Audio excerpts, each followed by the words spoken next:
Hi, I'm Pat Kelly.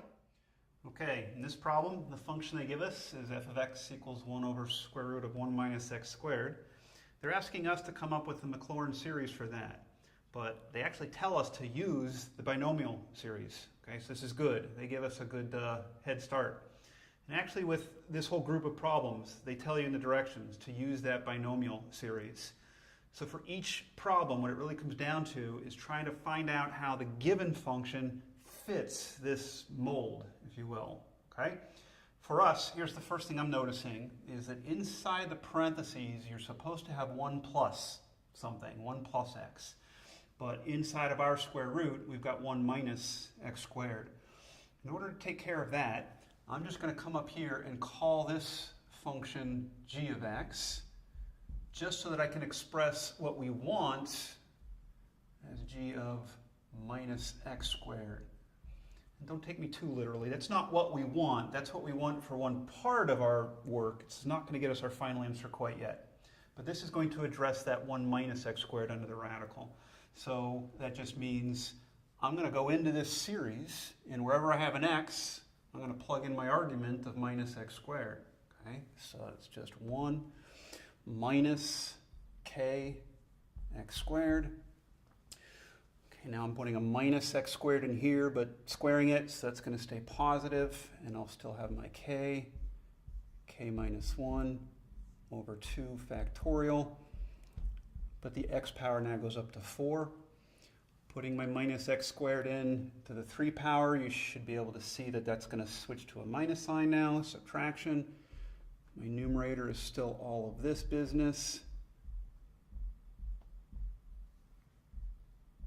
And now my x to the 3 power goes up to the 6th power, because I'm putting that x squared in. Plus dot, dot, dot. Okay, now this series is actually a better template for me for this given f of x that we're going to now try to write as a series. It's a better template because I've taken care of what's under the radical, or what our binomial is in the binomial part of the binomial series. And all that's really left to address is what k is, either here or here. What's k?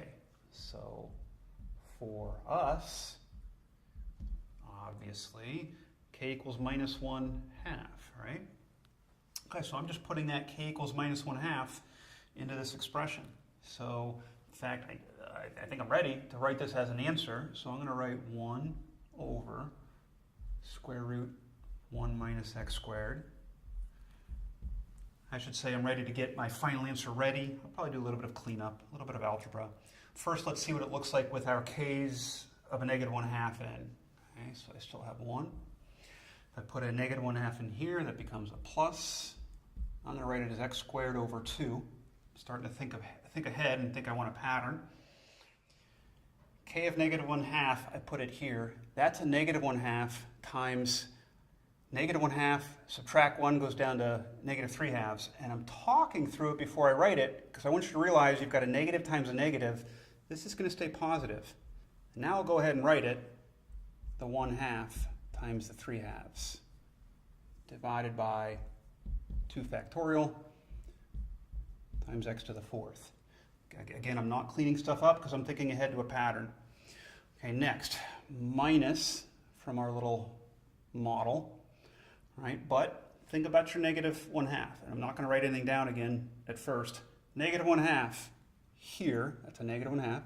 Subtract becomes a negative 3 halves. Subtract becomes a negative 5 halves. And my point is negative times negative times negative. That'll be positive. So negative times negative times negative will give me a negative, but here's a negative. That becomes positive. Okay. Now let's get those fractions down. 1 half. 3 halves, 5 halves, still divided by 3 factorial times x to the 6th plus dot, dot, dot. Okay, all right, a little bit of cleanup and not much, and I'm looking for patterns. So 1 plus x squared over 2, I'll leave it alone. But in the next fraction, let's take these two denominators and two denominators that are in the numerator and shove them downstairs. So all I'll be left with up top is 1 times 3 divided by 2 squared times 2 factorial x to the 4th plus, I'm going to leave the 1, 3, and 5 up top. 1 times 3 times 5. 3 factors of 2 that I'll shove downstairs.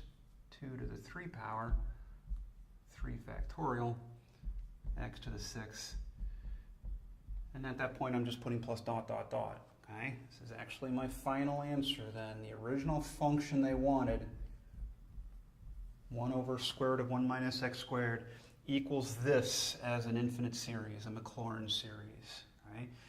If I could, I'd probably try to write it as one condensed term here, looking for the patterns and expressing things in terms of n.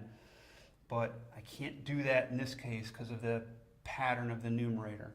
There's not a condensed way that I can write the multiplication of all the odd integers. Okay. All right, so that's good for me. That'd be my final answer. Thanks, and hope that helped.